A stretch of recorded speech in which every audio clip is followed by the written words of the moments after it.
Good evening and welcome to Concordia Language Village's webinar on effective teaching and learning through simulation. We have several of our colleagues on the line with us this evening, and to get things started, I'm going to turn things over to my colleague Natasha. Pожалуйста. Spasiba, Kenji.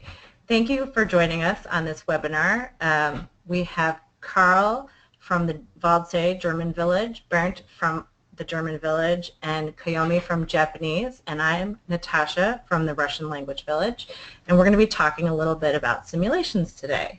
So we're going to start first with Karl talking about the history of simulations and in the context of the language villages. Thank you. Vielen Dank. So our focus tonight is trying to provide staff with some hands-on way to construct simulations to be really very practical. But I think it's important to start with some context of the language villages and why we do this. Our mission is broader than just teaching language.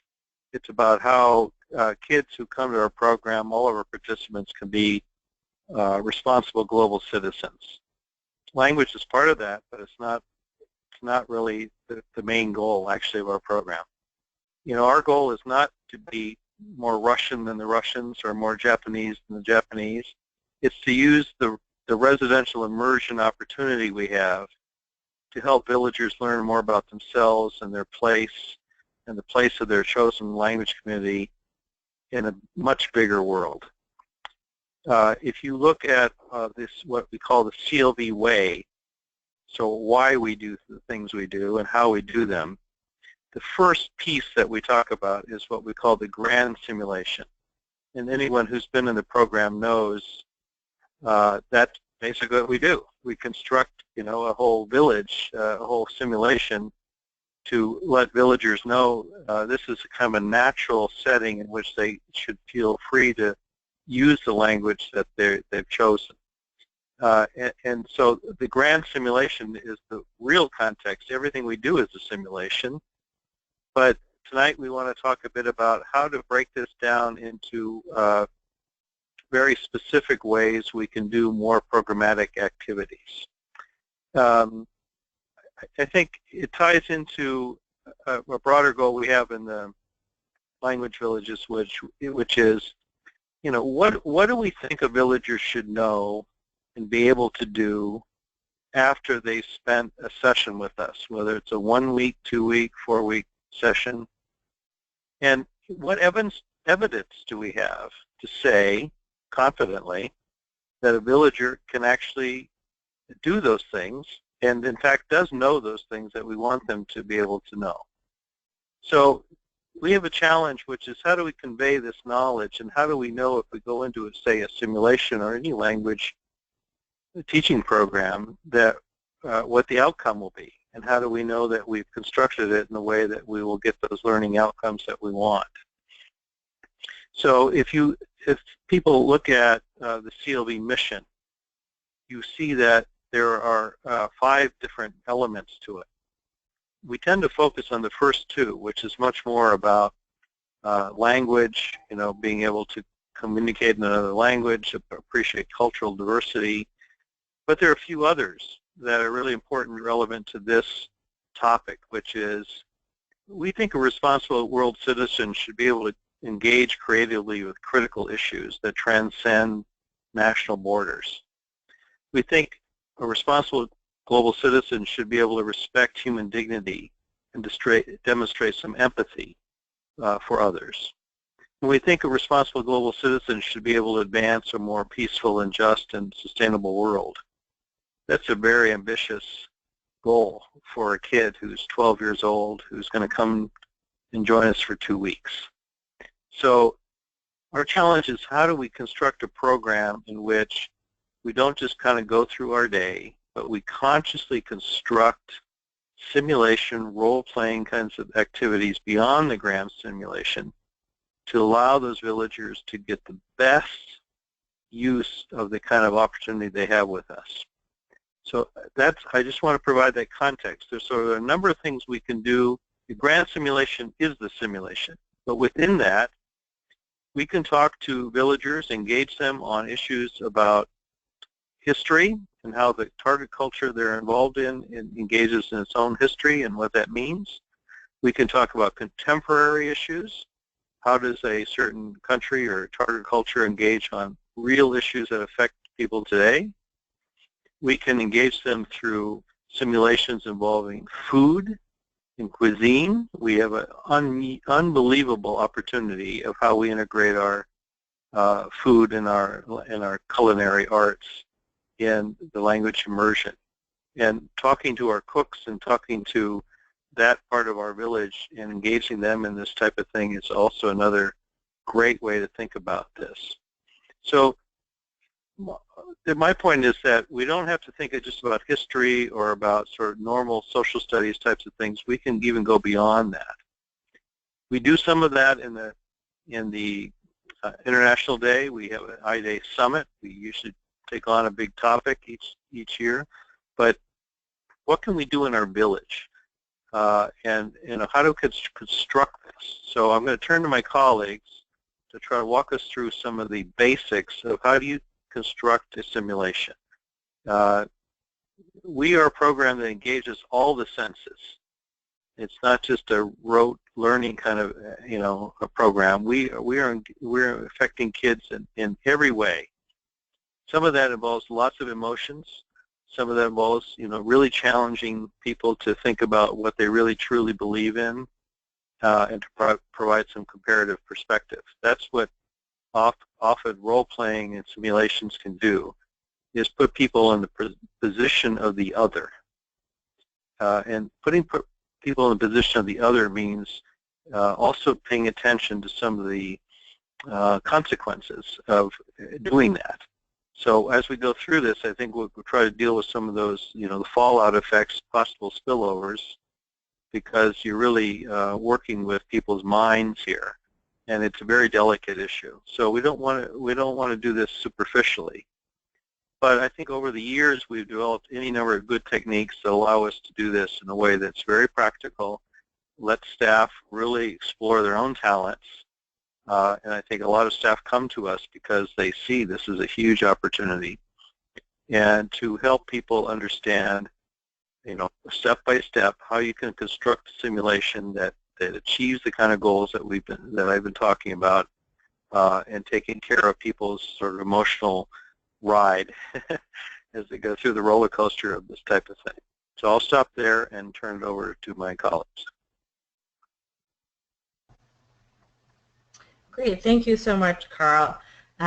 It may seem somewhat backwards to have our next topic be debriefing, but any good simulation starts with the objectives and what you want to have the kids walk away with in the end. So Berndt is going to share with us some strategies for how to make sure that the objectives you've set for yourself, regardless of what the simulation may be, it may be on the Russian Revolution, it may be current politics, or it may just be debriefing a meal within the village.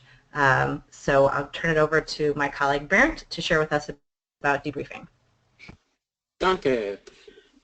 And you're very right to say that preparation in some ways begins with the debriefing. What do you want that conversation to look like once the game element, the role play elements of the simulation have finished? And one of the things to think about is just how much time is necessary for dedicating to that debriefing. And it may seem too much, but you really should think about it as a quarter to a third of the time you've dedicated for this activity to have a debriefing discussion. And keep in mind that discussion doesn't have to end when your time runs out. So I'll address some ideas about how to extend the conversation. If you're doing this alone, prepare yourself. Think about what questions may come about and do research on what you need to know in order to lead that conversation. If you're doing this with colleagues, make sure that they're also aware and trained in how to have those conversations and what to expect as some of the outcomes of the simulation that you're you're taking part in. When you begin the debriefing, a very important element is setting the tone, right? And what I mean by this is you want to be serious, but you don't want to be intimidating. You want to make sure that the participants, in our case, the villagers, feel that they have the ability to speak, to participate, and to express how this experience felt to them. So we're concentrating not only on the content that they're going to learn, but also the emotions, the interplay between different groups, right, and the ultimate outcome and how it compares or differs from either history or the political scene today, depending on the topic of your simulation, right? You want to start off with open-ended questions. You don't want questions that only have one correct answer. This allows the villagers, the participants, to buy into this conversation that you're beginning, right? And one of the interesting strategies that I've employed throughout the years is not to have people talk about their own experience first, but to describe another group. So let's say you have a simulation with 3 groups, A, B, and C. It's nice to start off with, let's say, someone from group A to describe what happened in group C. Follow that up by asking someone from group C to then explain, well, how well did they observe, how well did they understand what your group C, was doing. And then move on to group B. What did they observe in group A, right? And group C can observe group B. And then start this round again and ask group A for someone to stand up and talk about how what their goals were in the simulation from their perspective and whether or not they achieved those goals, right? And give time for multiple answers to come so that more than one person has a chance to voice their experience. And then move on to group B and group C. This is a nice way to sort of facilitate a conversation that allows each of the different groups to have equal buy-in to the debriefing process, right? It's also important to ask about feelings. How did this simulation make you feel, right? Were you frustrated? Were you challenged? What were those challenges? How realistic do you think those challenges are, right? Are these real challenges, or were they challenges only because we were doing this in a simulation setting? Right? They're going to have a lot of questions about how what they did related to the real world. So that's why you need to be really prepared to answer those questions, right? Nothing that we can simulate is really going to mirror the outside world, but elements will. And that's where you want to focus, right? What were some of those elements that are similar or similar enough that we included them to the real world, whether it be history or politics, whatever your topic. And explain to them the differences that you see or that they find, right? And explain why those differences existed. What was it about the game that didn't create the same kind of reality or outcome that we may see in the real world? Some topics are very personal, very controversial, very emotional, and you need to really be prepared to not take it too far that you create a situation where children will, or participants, no matter what age, are going to feel that they didn't have a choice in the simulation. They were forced to do or say something that they didn't want to do, right? And so asking about feelings, allowing them to sort of get that out is a very important step along the way. If you're lucky enough to have someone who's not from the dominant culture, so in our setting, we mainly have American children, but many of our staff members come from around the world. We're at Waldsee, the German village. They come from Germany, Austria, Switzerland, Africa, and some other places. And it's really important to get that non-American perspective, and the kids love to hear the non-American perspective. In our setting, since we're an immersion setting, and sometimes we do these debriefings in English. It also adds an interesting element when they speak in English for the first time in front of the group, and they're taken aback that they can speak or are speaking in English with them.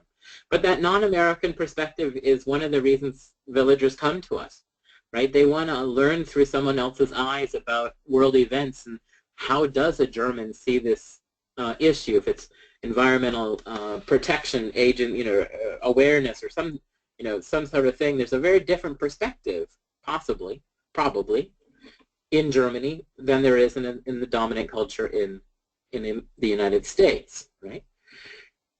And finally, the conversation doesn't have to stop when you have to end your simulation. If you've prepared your staff or you've prepared some materials, you can hand out those materials, and they can go back with their villagers, or if you're in a classroom setting, other teachers can participate and keep the conversation going. It might not be that same day, it might be in the following days. This past summer, we had a great simulation that we prepared about the refugee crisis in Europe, in Germany. And my staff put together a whole sort of briefing book that included informational articles, some blog posts, statistics, maps, and each of our cabins received then this booklet of documents to take home with them, so that in their cabins, and this was all in German, they could then leave it on their table, and the kids, the villagers, could then leaf through it if they had questions and wanted more. A lot of it was written for children, so these weren't high, scholarly articles. They were things that they were able to find that had a lot of graphic and infographics, things that were easily understood, right? And then we had also, of course, briefed our staff ahead of time about how to conduct those conversations, right?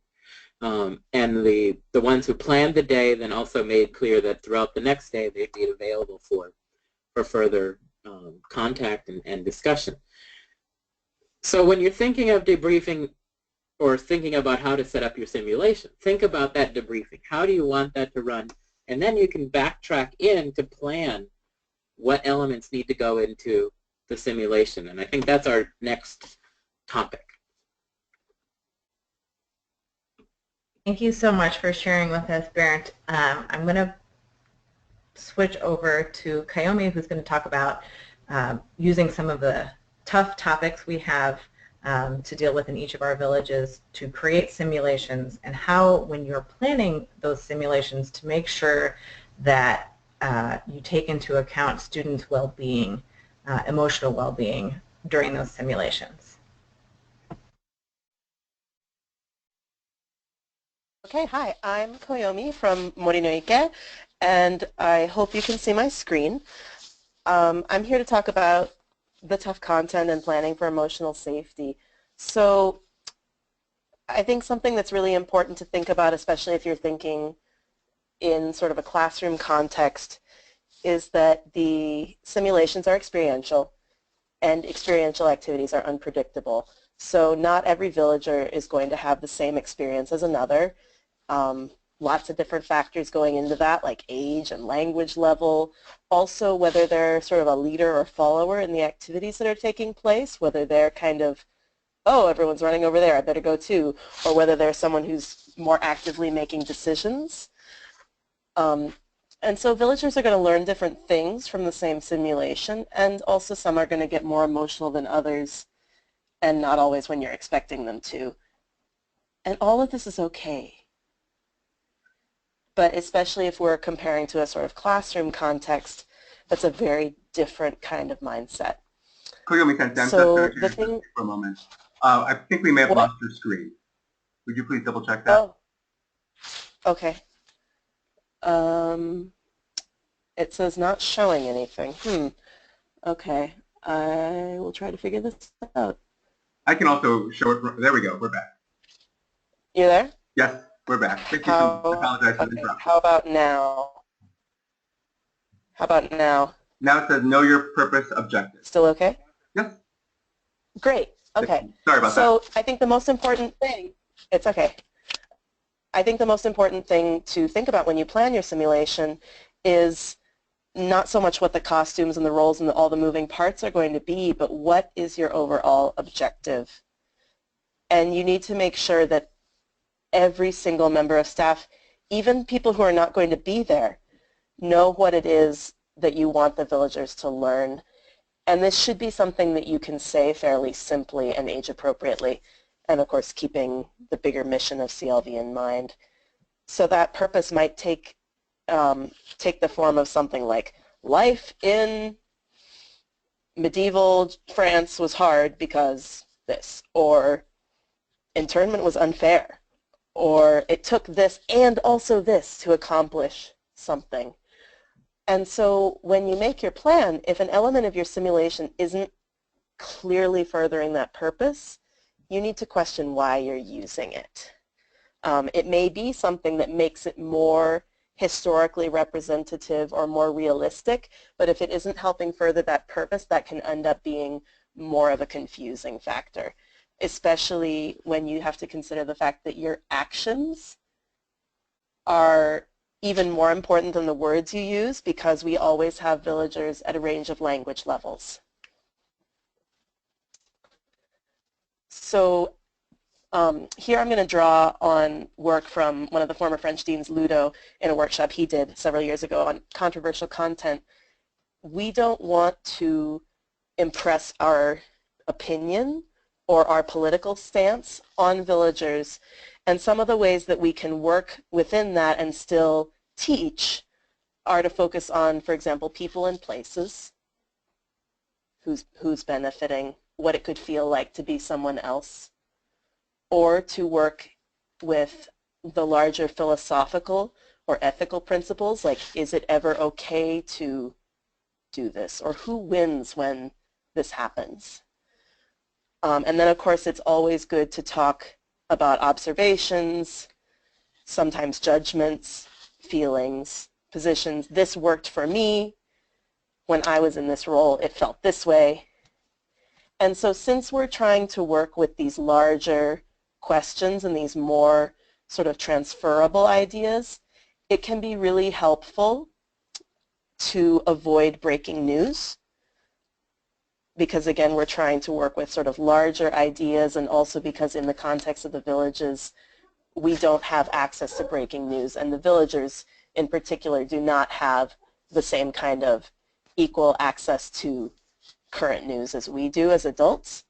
And similarly, when you do, if you try to do a simulation or an activity where it all hinges on particular facts of, you know, in this place, this day, this happens to this many people, that can be something where it starts to get confusing, or you end up getting into arguments about, well, was it really that many people?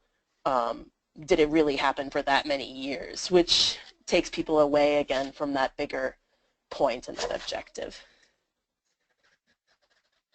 So then really we want the villagers to be learning from the simulation, and we want to see what the villagers are feeling and what they're thinking about. So questions like, well, how did you feel about it? Or how did you come to that conclusion? Can be a lot more useful than villagers saying, well, what do you think? And even though I think Berndt also made the great point that asking staff from different kinds of cultural perspectives and national backgrounds to bring in their thoughts is very important, we also want to allow villagers to have their voices heard and their ideas heard. So asking questions like, well, why do you think that other people have the opposite opinion, can really help push that kind of critical thinking. Or even questions like, well, who benefits when that happens? Or where does the money come from for that to happen? Of course, if you're pressed for your opinion, you may end up wanting to say something like, I'm interested in hearing what you think, or I'd rather not share that, or I don't really want anyone to be swayed by my position. Remember that villagers as children and as young adolescents may feel a need to ally with adults by having the same opinion, especially younger kids, or to contradict or oppose the adult's opinion, which is one reason not to make your opinion the main focus. But of course, you can say things like, well, this is important to me, and this is important to me too, or I can see that in this place this seems to be working well, or I would feel this way if that happened to me. And of course, someone here might have a point I haven't thought of. How about you? So then going back to the idea of planning, again, go back to that purpose. What's your purpose? And looking at safety, of course, we want to think about safety in terms of injury, but we also want to think about the bigger physical risks and how those can lead to emotions if people are getting too tired or too hot or too worn out. That can make the emotional experience even more potent. It may be helpful for you to have the difficulty or the stress build gradually in your simulation. There may be a way in which you can take villagers who are maybe more ready for a challenge and somehow put them through a slightly different experience. For example, credit villagers or older villagers or returning villagers might do an activity that's a little more complicated or a little more stressful than newer or younger villagers. I think it's really important when you're considering the emotions of a simulation to be very, very careful with deception or trickery or withholding information. You should do that when it makes sense, but you also need to consider what effect that will have on villagers. How can you help them see that the way you're acting is part of a simulation and not a personal response to them? Or then, if you've done this activity, how you're going to make it clear to them that was a game or that was a lesson, and I am someone who can be trusted and who is here to help take care of you. Similarly, you need to think about staff who may be specially affected and villagers who may be especially affected, sometimes because of very personal experiences or membership in a certain community, like heritage speakers, villagers for whom a big change in schedule can be really stressful, especially villagers on the autism spectrum, or even villagers who are new to the village or have less strength in the language, so it's harder for them to understand that, you know, this is a special educational activity. It's not that everyone here has just decided to completely flip and do something new and different. So it can be really important in your planning to address things like previewing, maybe not with everyone, maybe with everyone in terms of tomorrow there's going to be kind of a special activity, and maybe you leave it at that, or addressing with certain groups of villagers or certain individual villagers more directly what's going to happen. You may need to plan some kind of alternatives. You always need to consider what you would do if there's someone who needs to leave the simulation entirely. What counselor or counselors or leadership staff members are going to be the strife guards to look out for those people, or to even supervise them if they have to be removed. And then at what point, if you do need to remove someone who is too emotional or uncomfortable in the situation, at what point do you want to bring them back in so that they can maybe learn how it all turned out in the end, or be able to talk in the debriefing, or just be able to listen to the debriefing? You know, how much do you want them to still get the educational benefit of the activity, and what can you give to them that is safe and useful? Finally, I think the most important thing to do when you're planning a simulation in your own village is to talk with veteran staff, and especially former villagers, about simulations they experienced and what they think about today. Those tend to be really powerful memories, especially for recent villagers, except like interns. And, you know, find out what went badly.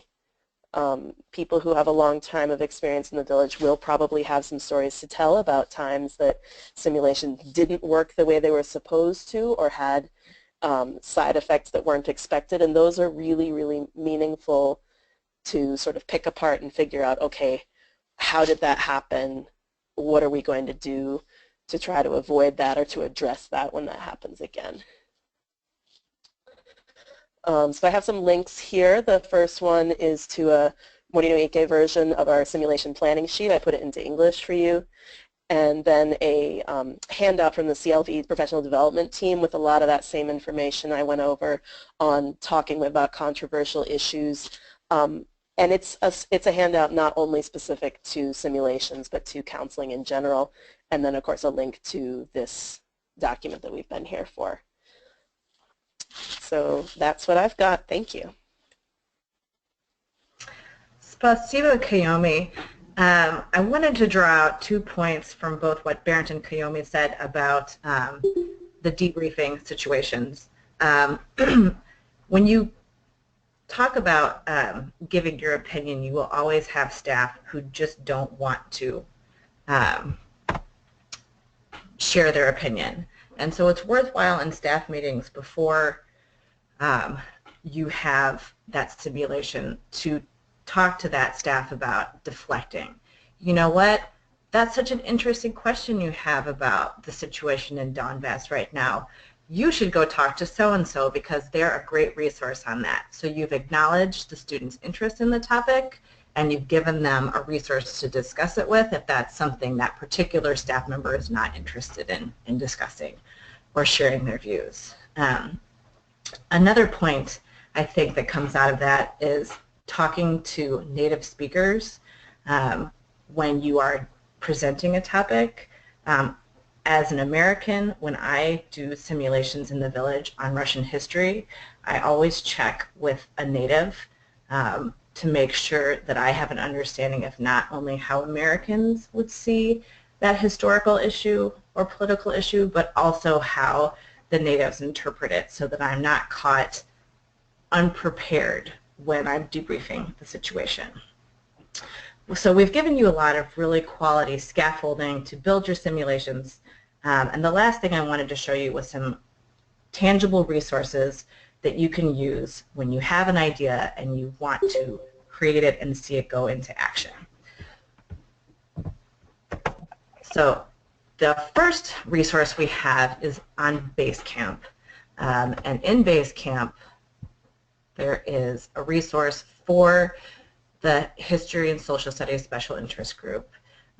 Within it, there are discussions available on various topics such as village exchanges, social science themed content classes, simulations, cultural hours, evening programs. Couple of things that I wanted to point out specifically is the simulation resource for CLV. There are many wonderful simulations in there that you can adapt for your own village's purpose, or if you just need a template of, if it's your first time creating a simulation, to read through it to understand what the process really is when to go from idea to execution. And then the other things in there are a good best practices for tackling tough topics, lots of suggestions of how to do that, as well as tips for exploring the social sciences with novices, or if in general the proficiency level in your village is low. The next resource we have is discussion. When you have a topic that you want to explore and you're not sure what the next steps are, we have both the listserv, in which there are a number of members from the CLV community from various villages on, and you can join it and send your topic out there, see what other people's ideas are, get feedback, and those very building blocks to making your simulation happen. The other one that is available for kind of live discussion is this the History and Social Studies group on Facebook. And it's another opportunity for talking within the villages. There you can see is my email if you want to get onto the History Special Interest Group. If you email me, I will get you plugged into the listserv, the Facebook. I can get you into the resource page on Basecamp. And all of these things are really a great opportunity so that we're sharing knowledge amongst ourselves in the villages. We do wonderful things, and if we're sharing, tomorrow at the Russian village we're going to be doing a Russian Revolution simulation. And if that information can be shared out to the other villages and we can invite people in, then everyone is gaining additional knowledge and seeing how these things work and opportunities to advance professionally. So that is basically what I have for this webinar. Thank you so much for joining us, and thank you very much to all of our presenters for taking their time out of their schedules. Thank you, everyone. Have a great night. Bye-bye.